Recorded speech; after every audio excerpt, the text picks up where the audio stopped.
Halo, Assalamualaikum. Berjumpa lagi di channel Himada Smart and Beauty. Pada video kali ini akan dipaparkan berbagai informasi dan materi tentang karya tulis ilmiah. Tahukah kalian apa itu karya tulis ilmiah?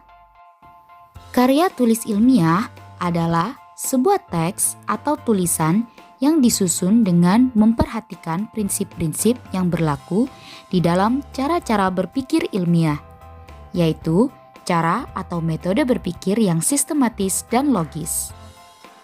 Sistematis yaitu karya ilmiah disusun dengan pola atau urutan yang baku. Dan logis yaitu isinya dapat dipahami dan dibenarkan oleh akal sehat, antara lain didasari oleh hubungan kausalitas atau sebab akibat. Selain itu, karya ilmiah juga menyajikan isu atau persoalan-persoalan yang objektif dan faktual.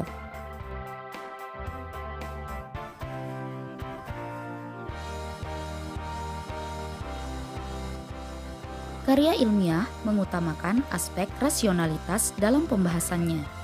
Objektivitas dan kelengkapan data merupakan hal lain yang sangat penting. Karya ilmiah tidak selalu identik dengan karya hasil penelitian. Karya hasil penelitian merupakan salah satu jenis dari karya ilmiah.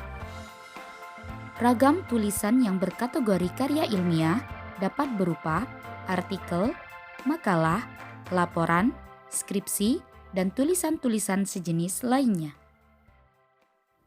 Pemikiran cerdas seseorang ataupun hasil penelitian yang telah dilakukan seringkali dituangkan dalam suatu karya ilmiah, baik itu berupa bundelan laporan, artikel untuk jurnal, ataupun artikel koran. Sehingga hal tersebut memunculkan beberapa fungsi dari karya ilmiah. Dengan karya tulis ilmiah itulah khalayak dapat memanfaatkannya sebagai bahan rujukan untuk berbagai kepentingan dan kegiatan ilmiah, seperti kegiatan seminar dan penelitian lainnya. Dalam hal ini, karya ilmiah juga berfungsi sebagai sarana untuk menyebarkan kebenaran-kebenaran di dalam ilmu tertentu, sehingga kelompok masyarakat tertentu akan lebih luas wawasan dan keilmuannya dengan membaca berbagai karya tulis ilmiah sebagai sarana diseminasi. Selain itu, temuan, pemikiran, teori, dan sejenisnya dapat menjadi sumber ilmu pengetahuan baru bagi masyarakat luas. Jadi, dapat disimpulkan bahwa fungsi karya ilmiah dapat dijadikan sebagai rujukan, sarana edukasi, dan sarana diseminasi. Seperti penjelasan sebelumnya, bahwa karya tulis ilmiah disusun secara sistematis dengan menggunakan pola atau urutan yang baku. Berikut adalah sistematika penulisan karya tulis ilmiah. Pertama adalah bagian pendahuluan. Pada karya ilmiah formal seperti laporan hasil penelitian, sebagian pendahuluan mencakup latar belakang masalah, rumusan masalah, tujuan penelitian, dan manfaat atau kegunaan penelitian. Selain itu, sering disertai pula pencantuman definisi operasional dan sistematika penulisannya. Pemaparan latar belakang masalah dimaksudkan untuk menjelaskan alasan timbulnya masalah dan pentingnya masalah tersebut untuk dibahas, baik itu dari segi pengembangan ilmu, kemasyarakatan, ataupun dalam kaitannya dengan kehidupan pada umumnya. Selain itu, di dalam latar belakang perlu dimunculkan hasil-hasil penelitian sebelumnya yang dianggap relevan dengan salah satu atau semua variabel yang ada di dalam pembahasan yang akan ditulis oleh penulis. Sumber yang bisa digunakan dapat berupa jurnal ilmiah ataupun dari laporan-laporan penelitian yang lain. Dengan hal tersebut, penulis menjadi lebih lengkap wawasan terhadap peta masalah yang akan dibahasnya, terutama tentang kekurangan atau kelemahan dari pembahasan sebelumnya, sehingga akan terhindar dari kemungkinan terjadinya pengulangan atas suatu masalah yang sebenarnya masalah tersebut telah dibahas oleh penulis sebelumnya. Berikutnya adalah rumusan masalah.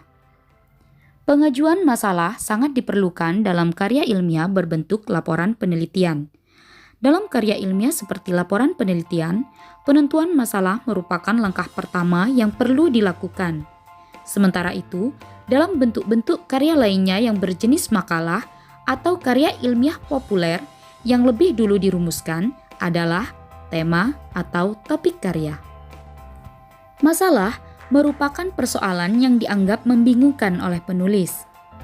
Mulai dari adanya sesuatu yang membingungkan itulah, kemudian penulis menganggap perlu untuk melakukan langkah-langkah pemecahan masalah, misalnya melalui penelitian. Bagian akhir dalam bab pendahuluan adalah tujuan penyusunan karya ilmiah. Setelah masalah dirumuskan dengan baik, langkah berikutnya yang harus dilakukan penulis adalah menyatakan tujuan penulisan karya tulisnya.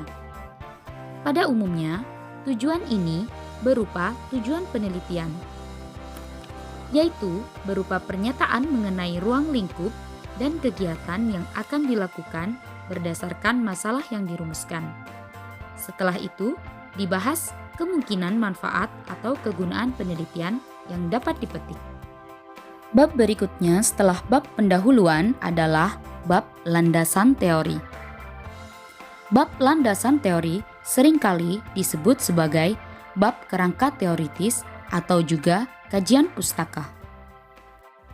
Landasan teori dimulai dengan mengidentifikasi dan mengkaji berbagai teori yang relevan.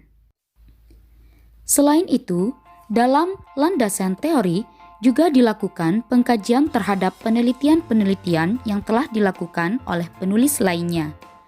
Hal ini penting dilakukan untuk menambah dan memperoleh wawasan ataupun pengetahuan baru yang telah ada sebelumnya. Selain itu, juga dapat menghindari adanya duplikasi yang sia-sia. Langkah ini juga akan memberikan perspektif yang lebih jelas mengenai hakikat dan kegunaan penelitian tersebut dalam perkembangannya secara keseluruhan. Bab berikutnya adalah bab metodologi penelitian. Metodologi adalah pengetahuan tentang metode-metode ataupun uraian tentang suatu metode. Metodologi penelitian dalam hal ini diartikan sebagai prosedur atau tahap-tahap penelitian, mulai dari persiapan, penentuan sumber data, pengolahan data, sampai pada pelaporannya. Setiap penelitian mempunyai metode penelitian masing-masing, yang umumnya bergantung pada tujuan penelitian itu sendiri. Metode-metode penelitian yang dimaksud dapat menggunakan metode deskriptif, metode eksperimen, metode studi kasus, ataupun metode penelitian kelas. Metode deskriptif yaitu metode penelitian yang bertujuan hanya menggambarkan fakta-fakta secara apa adanya, tanpa adanya perlakuan apapun. Data yang dimaksud dapat berupa fakta yang bersifat kuantitatif ataupun fakta kualitatif. Metode eksperimen yaitu metode penelitian yang bertujuan untuk memperoleh gambaran atas suatu gejala setelah mendapatkan perlakuan. Metode studi kasus yaitu langkah-langkah pemerolehan dan pembahasan data lapangan berdasarkan temuan-temuan yang ada pada individu atau kasus tertentu. Metode penelitian kelas yaitu metode penelitian dengan tujuan untuk memperbaiki persoalan-persoalan yang terjadi pada kelas tertentu. Misalnya tentang motivasi belajar, prestasi belajar siswa dalam kompetensi dasar tertentu. Bab selanjutnya adalah pembahasan. Bab pembahasan merupakan sorotan objektif penulis terhadap hasil-hasil penelitiannya. Tujuan dari tahapan ini adalah untuk menjawab rumusan masalah dan membandingkan hasil-hasil yang diperoleh dari penelitian dengan hipotesis yang telah dirumuskan sebelumnya. Secara sistematis dan terarah, data yang telah dikumpulkan itu diolah, dideskripsikan, dibandingkan, dan dievaluasi yang kesemuanya diarahkan untuk menjawab beberapa rumusan masalah ataupun untuk menarik sebuah kesimpulan apakah data itu mendukung atau menolak hipotesis yang telah dirumuskan sebelumnya. Bab terakhir adalah bab penutup. Bab penutup berisi simpulan dan saran. Simpulan penelitian merupakan pemaknaan kembali atau sebagai sintesis dari keseluruhan unsur penelitian yang meliputi masalah, landasan teori, metodologi penelitian, dan penemuan penelitian. Untuk itu, perlu diuraikan kembali secara ringkas pernyataan-pernyataan pokok dari unsur-unsur di atas dengan meletakkannya dalam kerangka yang mengarah kepada kesimpulan. Berdasarkan hal tersebut, seorang peneliti harus pula melihat berbagai implikasi yang ditimbulkan oleh simpulan penelitiannya. Implikasi tersebut dapat berupa pengembangan ilmu pengetahuan, kegunaan yang bersifat praktis dalam penyusunan kebijakan. Hal-hal tersebut kemudian dituangkan dalam bagian yang disebut rekomendasi atau saran-saran. Setelah memahami berbagai informasi dan materi tentang karya tulis ilmiah, kalian dapat mulai mengonstruksi atau menulis karya ilmiah secara lengkap. Langkah-langkah yang dapat kalian lakukan adalah sebagai berikut. Pertama adalah menentukan masalah atau topik. Langkah awal menulis sebuah karya ilmiah adalah menentukan masalah atau sesuatu yang menimbulkan problem di tengah-tengah masyarakat sebagai suatu pertanyaan besar yang menuntut penyelesaian.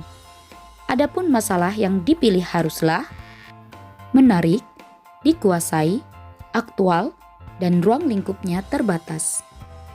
Langkah yang kedua adalah membuat kerangka tulisan. Langkah ini penting dilakukan untuk menjadikan tulisan kita tersusun secara lebih sistematis. Langkah ini juga sangat membantu untuk penelusuran sumber-sumber yang diperlukan di dalam pengembangannya. Pembuatan kerangka tulisan harus sesuai dengan sistematika penulisan karya tulis ilmiah. Selanjutnya adalah mengumpulkan bahan atau data. Langkah ini sangat penting di dalam menyusun sebuah karya ilmiah. Berbeda dengan menulis teks sastra yang bisa saja berdasarkan imajinasi, karya ilmiah tidaklah demikian. Agar tulisan karya ilmiah lebih objektif dan berbobot, kita memerlukan sejumlah teori dan data yang mendukung terhadap topik karya ilmiah tersebut. Teori dan data yang dimaksud dapat bersumber dari buku, jurnal ilmiah, surat kabar, internet, dan sumber-sumber lainnya. Teori-teori tersebut juga perlu diperkuat oleh data lapangan yang kita peroleh melalui hasil observasi, wawancara, penyebaran angket, eksperimen, dan teknik-teknik pengumpulan data lainnya. Langkah yang terakhir adalah mengembangkan kerangka tulisan. Kerangka yang telah dibuat kemudian kita kembangkan berdasarkan teori dan data yang telah kita persiapkan sebelumnya. Langkah pengembangan tersebut harus pula memperhatikan kaidah-kaidah kebahasaan yang berlaku pada penulisan karya ilmiah.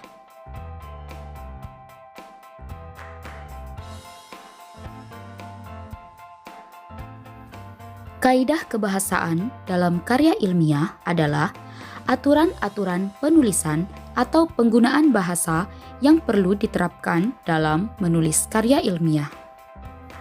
Karya ilmiah memerlukan kelugasan dalam pembahasannya. Karya ilmiah menghindari penggunaan kata dan kalimat yang bermakna ganda. Karya ilmiah mensyaratkan ragam yang memberikan keajegan dan kepastian makna. Ragam bahasa yang digunakan dalam karya ilmiah haruslah lugas atau bermakna denotatif. Makna yang terkandung dalam kata-katanya harus diungkapkan secara eksplisit agar mencegah timbulnya pemberian makna yang lain. Kata baku pun perlu digunakan dalam karya ilmiah untuk menunjukkan bahwa tulisan tersebut bersifat formal. Selain kata baku, istilah pun akan banyak muncul berkaitan dengan isi karya ilmiah tersebut. Jika karya ilmiah membahas bidang pendidikan, maka istilah pendidikan pun akan sering muncul pada karya ilmiah tersebut. Karya ilmiah juga banyak menggunakan kata kerja mental seperti kata diduga, dianalisis, atau dipahami. Kata tersebut digunakan terkait dengan kepentingan deskripsi data beserta analisis atau pembahasannya. Demikian informasi dan pemaparan materi tentang karya tulis ilmiah. Jangan lupa untuk like, subscribe, dan hidupkan lonceng notifikasinya agar kalian tidak ketinggalan informasi-informasi bermanfaat lainnya. Assalamualaikum.